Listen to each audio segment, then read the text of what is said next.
Pengertian gaya. Gaya adalah tarikan atau dorongan yang diberikan kepada suatu benda tersebut dapat bergerak. Macam-macam gaya ialah 1 gaya magnet, 2 gaya listrik, 3 gaya otot, 4 gaya gravitasi, dan 5 gaya gesek. Manfaat gaya ialah gaya menyebabkan benda menjadi diam dan bergerak. Yang kedua, gaya menyebabkan benda yang bergerak menjadi diam. Yang ketiga adalah gaya menyebabkan perubahan arah benda. Yang keempat, gaya dapat membuat pergerakan benda. Soal pemantik gaya IPA SD adalah berapa gaya yang dihasilkan oleh mobil tersebut. Pembahasannya diketahui M sama dengan 200 kg, A sama dengan 2 meter Fs kuadrat. Ditanya F, gaya yang dihasilkan mobil dirumuskan sebagai berikut. Di video kali ini kita akan belajar tema 4, subtema 1, ilmu pengetahuan alam kelas 6. Proses menghasilkan energi listrik. Globalisasi mempunyai pengaruh sangat besar bagi kemajuan teknologi terkait energi listrik. Sumber utama energi listrik adalah pembangkit listrik. Contoh pembangkit listrik adalah pembangkit listrik tenaga air atau PLTA. Cara kerja PLTA adalah yang pertama, PLTA memanfaatkan energi air yang mengalir. Yang kedua, aliran air dialirkan melalui pipa-pipa khusus untuk menggerakkan turbin. Yang ketiga, gerakan turbin tersebut nantinya akan diubah menjadi energi listrik di dalam generator. Dalam ruang lingkup yang kecil, beberapa daerah menggunakan pembangkit listrik secara mandiri, dinamakan pembangkit listrik mikrohidro. Pembangkit listrik mikrohidro menggunakan aliran air untuk memutarkan kincir air.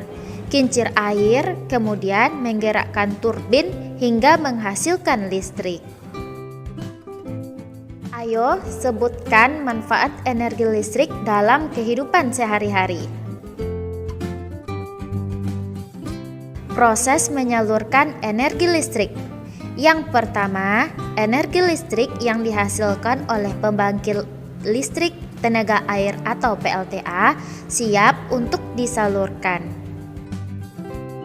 Yang kedua, energi listrik disalurkan terlebih dahulu melalui kabel-kabel besar yang terpasang di menara saluran udara tegangan ekstra tinggi atau SUTET.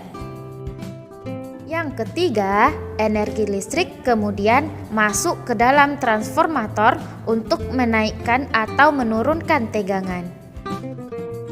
Yang keempat, energi listrik disalurkan ke dalam pabrik-pabrik. Pabrik biasanya membutuhkan energi listrik cukup besar untuk keperluan produksi. Yang kelima, energi listrik kemudian masuk ke dalam transformator. Transformator ini berfungsi untuk menurunkan tegangan. Yang keenam, energi listrik dari transformator penurun tegangan diterima oleh gedung perkantoran dan rumah-rumah penduduk.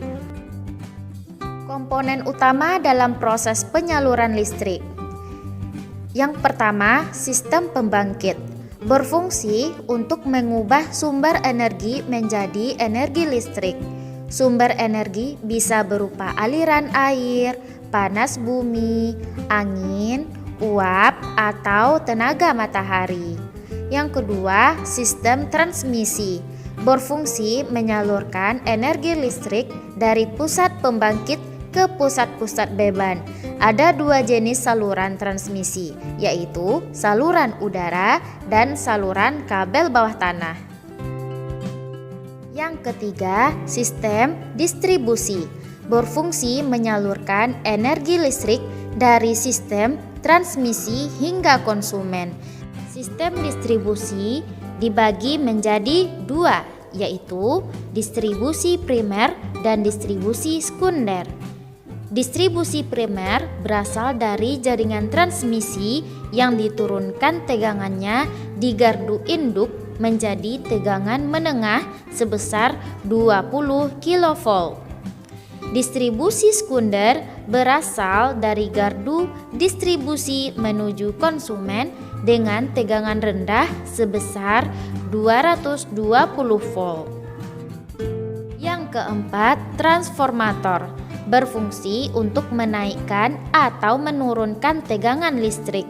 Transformator juga sering disebut trafo. Transformator terbagi menjadi dua jenis, yaitu transformator step up dan transformator step down.